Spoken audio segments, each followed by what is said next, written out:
नमस्कार दोस्तों, मैं डॉक्टर अरूप। मेरे यूट्यूब चैनल हेल्थ फ्रेंड में एक बार फिर से आप सभी का हार्दिक स्वागत है। मैं इस एपिसोड को स्टार्ट करने से पहले आप सभी से रिक्वेस्ट करूंगा कि मेरे इस चैनल को आप सबसे पहले सब्सक्राइब कर लें और मेरा वीडियो अगर आपको अच्छा लगे तो लाइक देना बिल्कुल ना भूलें और इसे शेयर भी कीजिए। और कोशिश यही कीजिए कि आपके मन में जो भी सवाल है आप निसंकोच होकर के मुझे कमेंट बॉक्स में लिख करके भेज सकते हैं। आज मैं स्नोरिंग के ऊपर आप लोगों को कुछ जानकारी शेयर करूंगा। स्नोरिंग का मतलब है कि एक ऐसी आवाज़ जो आदमी सो जाने के बाद, जिसको हिंदी में खर्राटे कहा जाता है, एक बहुत बड़ा इशू है आज के दिन में।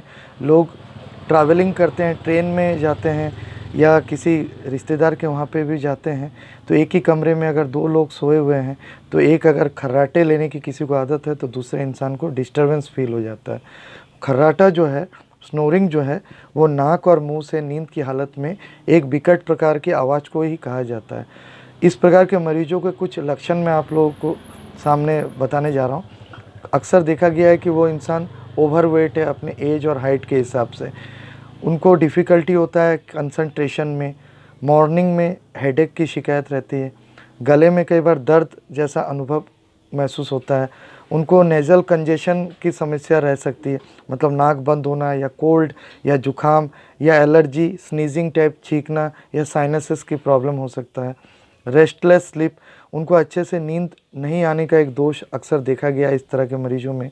और एक मुख्य लक्षण जो स्नोरिंग वाले पेशेंट को पाए जाते हैं वो है बीपी का अत्यधिक होना और वेट का ज़्यादा होना, ओवरवेट होना। अक्सर ये दोनों मेन लक्षणों में पाया जाता है। अब इस बीमारी का जो कारण क्या है, उस कारण में नाक का कंजेशन होना, नाक का बंद होना या साइनसाइटिस का बीमारी होना ये माना जाता है। दूसरा एक कारण है कि एनाटॉमिकली नाक का जो ढांचा स्ट्रक्चर है वो ग्रोथ पीरियड में कई बार इस तरीके से डेवलप हो जाता है जो आवाज़ को डेवलप करता है। कई बार ये देखा गया है कि जिस इंसान को स्नोरिंग की आदत है वो अल्कोहल के ज़्यादा कंजम्पशन के वजह से ये प्रॉब्लम है। और कई बार देखा गया है कि ज़्यादा ओवरवेट भी होने के वजह से भी इस तरह की परेशानियों को बढ़ावा मिलता है। अब इस बीमारी को दूर करने के हिसाब से कुछ टिप्स आप लोगों के सामने रखूँगा मैं। सबसे पहले, अगर वो इंसान ओबीज है, ओवरवेट है, ज़्यादा वज़नदार है, तो कोशिश करना चाहिए वज़न को कंट्रोल करने के लिए।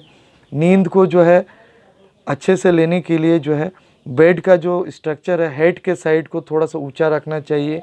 हमेशा ये कोशिश करना चाहिए कि जो नींद है, नींद में वो जो स्लीपिंग पोजीशन है, जो साइंटिफिक पोजीशन ऑफ स्लीपिंग है, जो वैज्ञानिक ढंग से सोने की विधि है, उसी तरीके से सोना चाहिए। सीधा लेटना चाहिए, ये नहीं कि छाती के बल लेट जाए या मुड़ के लेट जाए, ऐसा नहीं लेटना चाहिए।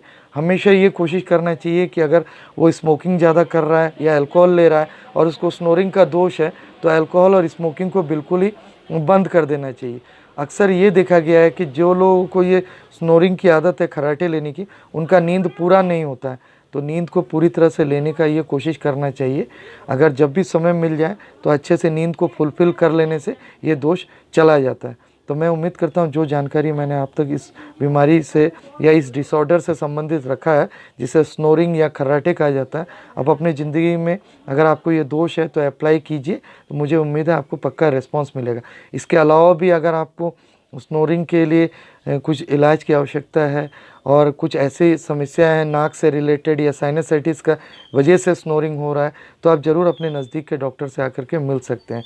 और अगर आप मुझसे संपर्क साधना चाहते हैं तो मेरे क्लिनिक्स के एड्रेस और मेरा व्हाट्सएप नंबर भी इस यूट्यूब चैनल में दिया हुआ है, आप मुझसे संपर्क कर सकते हैं। मैं उम्मीद करूंगा कि मेरी दी गई जानकारी के अलावा भी अगर आपके मन में कोई भी कमेंट करना है तो कमेंट बॉक्स पर कमेंट कीजिए।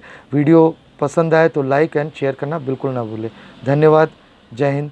नमस्कार।